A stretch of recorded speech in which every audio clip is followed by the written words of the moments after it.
Welcome to the Pharmacy Leaders Podcast with your host, Tony Guerra. The Pharmacy Leaders Podcast is a member of the Pharmacy Podcast Network with interviews and advice on building your professional network, brand, and a purposeful second income from students, residents, and innovative professionals.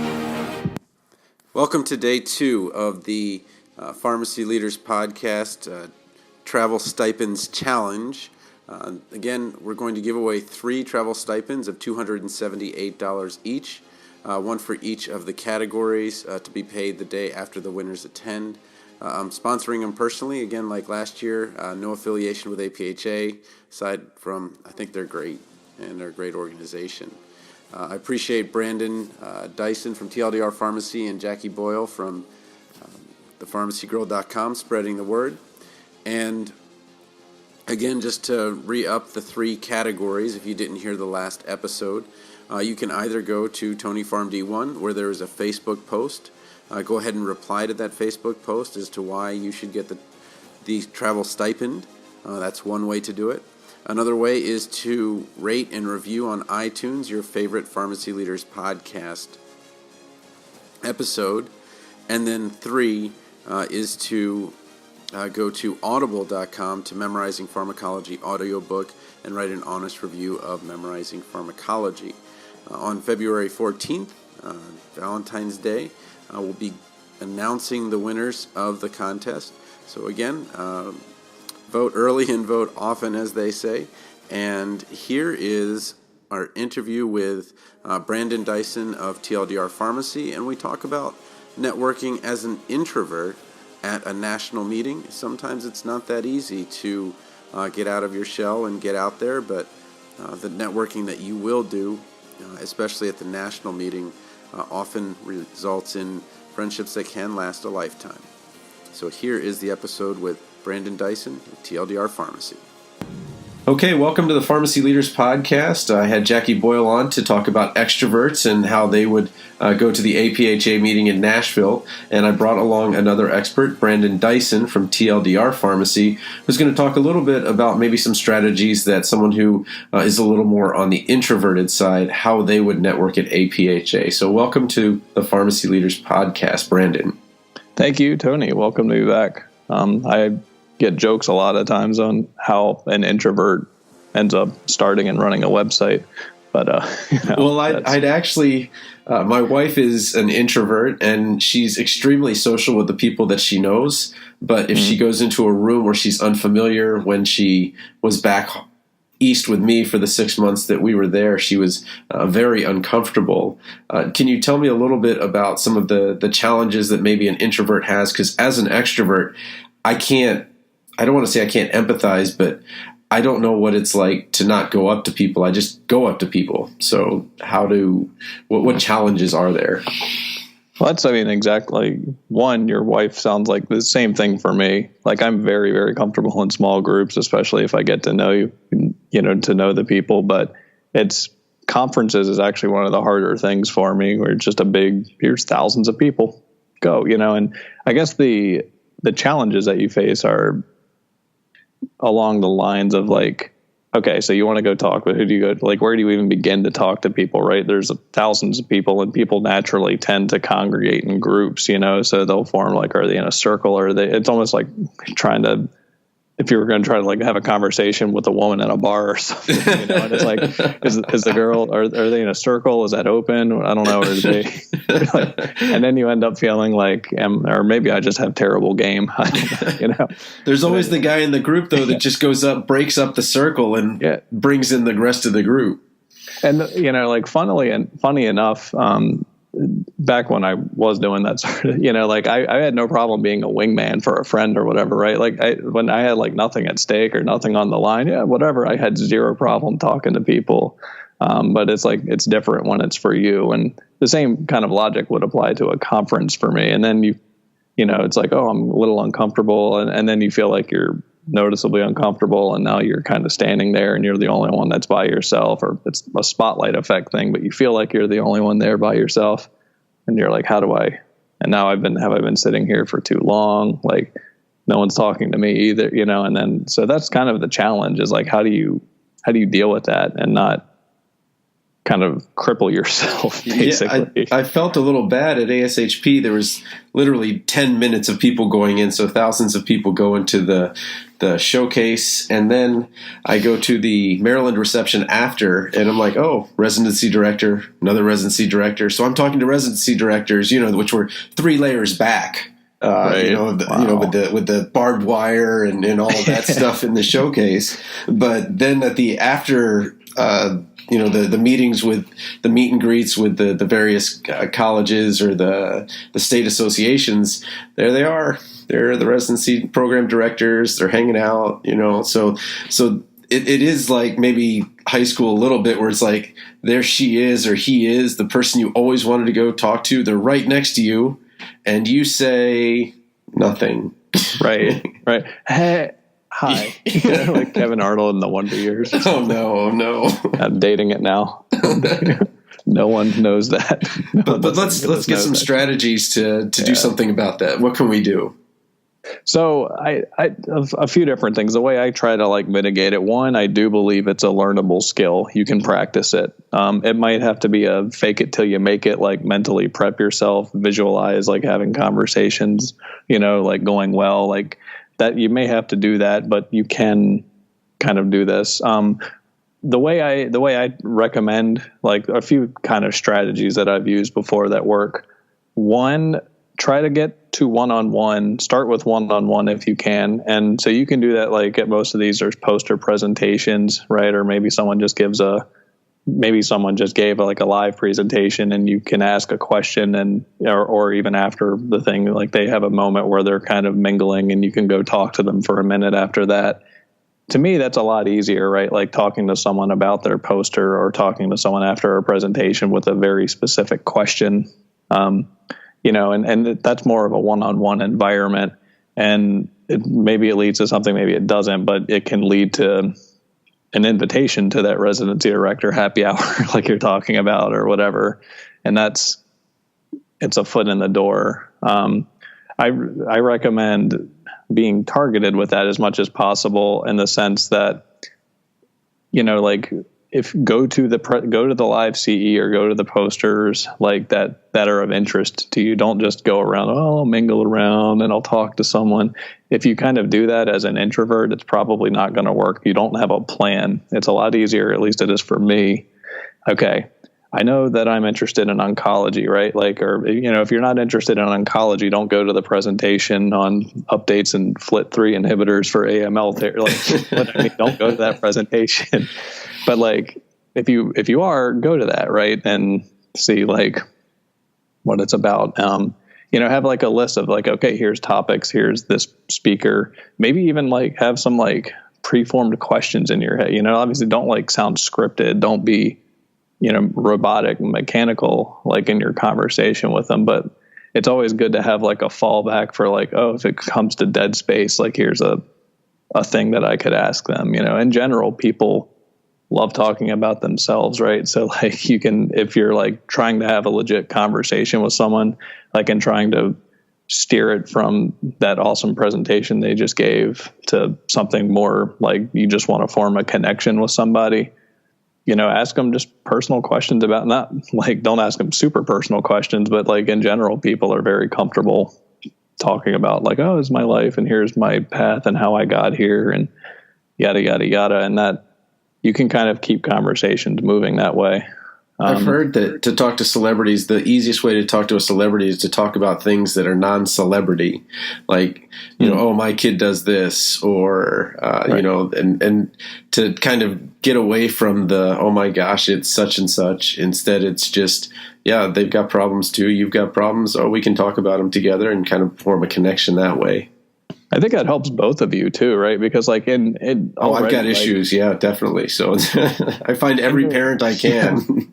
and you're also there's a schema or some sort of mold, right? If that person just gave a presentation, they're probably still in presentation mode, right? Where they're okay, I'm professional and I'm guarded and reserved and I'm expecting that, and if you everyone Billy Joel talks about the faces of the shirt, everyone's got different faces, right? So maybe they have a parent, personality too, right? They have 3 kids like you, or, and you hit that aspect of their personality, and they probably act and have completely different mannerisms than they do in professional mode. Yeah, and I agree. Form a real connection there with them. Yeah, I did I think I was one of the only ones that went to almost all of the poster sessions, and I was very specific about which ones I was looking for. I was always looking for something that either had to do with student wellness or students going in, because I help students on the way in, pre-pharmacy students, and then to some extent students in pharmacy school. But it was, I think some of the, the bastions of pharmacy residency and colleges were like, why are you passing my paper? Didn't you see what college I go to? Don't you see how important this is clinically? I'm like, yeah, just not really, something I'm really looking for. And then I would see them later that night. And then, so there was a connection. Hey, oh yeah, I remember talking to you about the poster, and some of them I saw, some of them I didn't.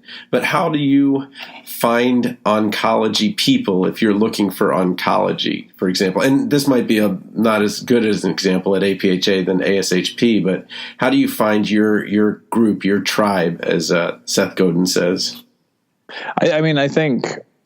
I think at poster presentations, they have a floor, they've got a layout of where things are. It's a lot of work. I admittedly, I'm telling you to make a plan, but at least at a poster presentation, I kind of, to a degree, wander along, until I find one that looks interesting to me. Window shopping in the residency poster session. Yeah, exactly. You're like, ooh,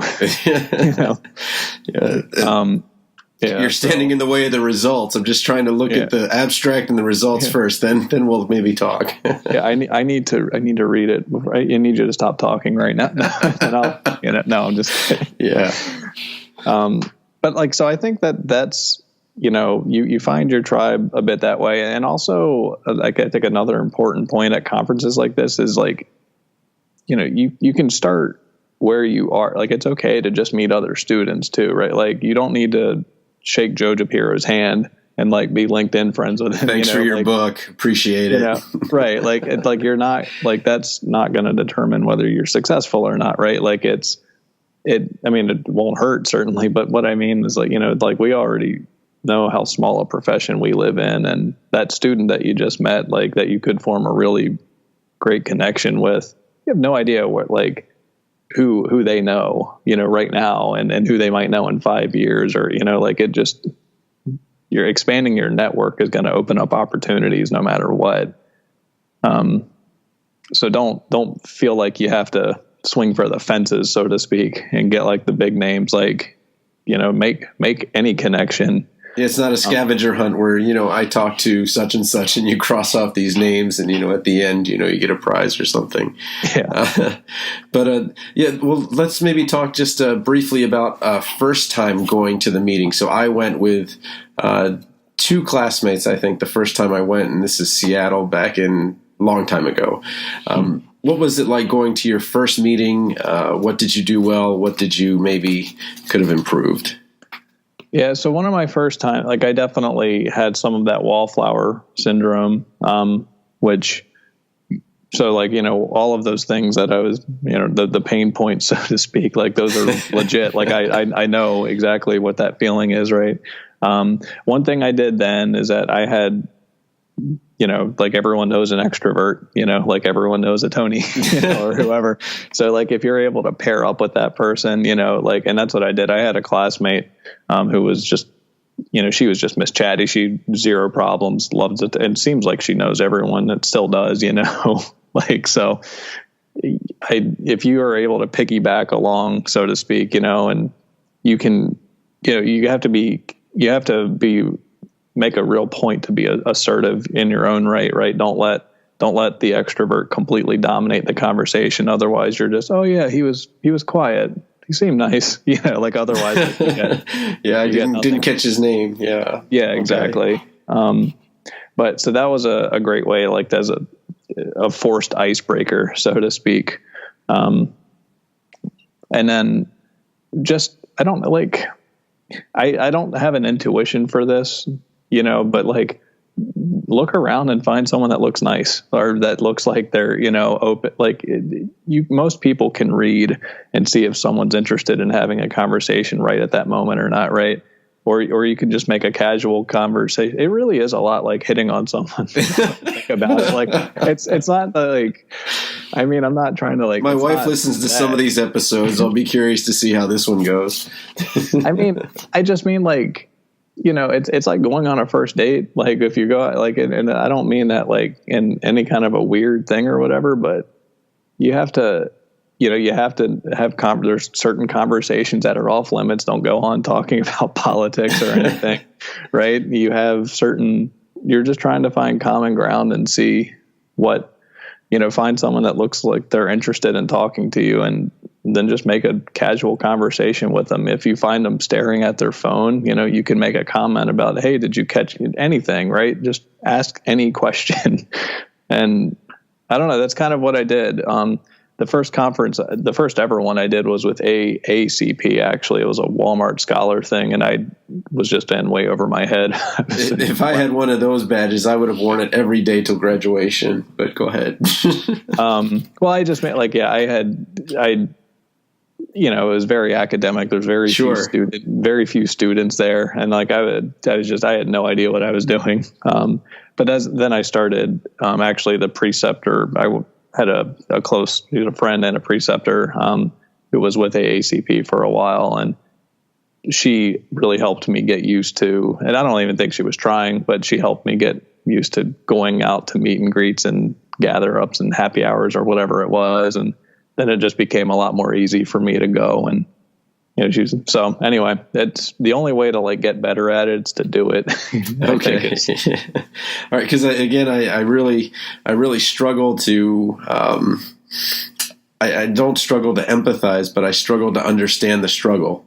As somebody says, like, why are you just sitting there? Just go. Come on, we got like 100 people in the room. So. But no, that's helpful to know that. That progress can be made, and that really it's just, it's that meeting for the couple of days. What's the worst that's going to happen? So I guess the last thing I would ask is with this, as we're looking towards jobs, because we're kind of getting to that point where I think students, whether they get residency or not, may be looking towards what opportunities are there. And I feel like the one place that many students skip is the vendors. Like they'll go up for ice cream and cookies and pens, but I'm like, these are Fortune 500, these are Fortune 100 companies. You might want to get a job with that cookie, Conference swag is where it's at, man. Yeah. So that's a great point. I mean, and they're probably the most receptive people you're going to meet at the conference act, because no one wants to talk. Everyone comes up to get the pen and the cookie or the popcorn, and then they move on. Like, the only people that talk to them are like directors of pharmacy or whoever, right? Like, because they're like trying to sell them whatever new automated or just see whatever's new in the industry. So I think as a student, like, asking, even just having a conversation, seeing how their days, like start with personal stuff too. Like, how's the day going? Cool. And then you can find out like of internships or fellowships that are available, which can, like you said, line you up with a Fortune 100 company. Like, you could do much worse. Yeah. No, and it's like you're literally going up to someone who paid $48,000 for that small space to be there, right. And they're sitting there like, great, the guy took a cookie, it's like, they were good cookies. Okay. Well, we won't belabor this. We'll let it go. Yeah. But no, thanks for your insights. I appreciate it. The one thing that I will say on my wife's behalf is that if you do have that extrovert and the introvert at the end of the conversation, that introvert probably has listened to everything you said and is actually a very good listener, very attentive, and tends to have great insights if you just ask them. So if you do see an introvert, help them out, bring them into the circle. Let them feel left out. And if you're an extrovert, just keep it down for a minute. Let the introvert talk for a little while. Introduce them, right? Like if you're an extrovert, like introduce them. Like play the wingman. I'm going to keep up with this dating analogy. But like, help me to help you. Yeah, like Jerry Maguire. Say, hey, this is my friend Brandon, and he's done this and that, and and I mean that sometimes that's all it takes. That starts the conversation, and I think for most of us, like once that initial like anxiety of like coming up and saying something, anything, once that's gone, like conversation flows pretty naturally. Which is why I say, just like I said, start small, start one-on-one, like at a poster session or what, and build like, but that really helps. I think once you just get it going. So yeah, if the extrovert introduces you, you're off to the races. You're good. Sounds good. All right. Well, Brandon, thanks for being on the Pharmacy Leaders Podcast. All right. Thank you. Support for this episode comes from the audiobook Memorizing Pharmacology, a relaxed approach. With over 9,000 sales in the United States, United Kingdom, and Australia, it's the go-to resource to ease the pharmacology challenge. Available on Audible, iTunes, and Amazon.com, in print, ebook, and audiobook. Thank you for listening to the Pharmacy Leaders Podcast with your host, Tony Guerra. Be sure to share the show with the hashtag #PharmacyLeaders.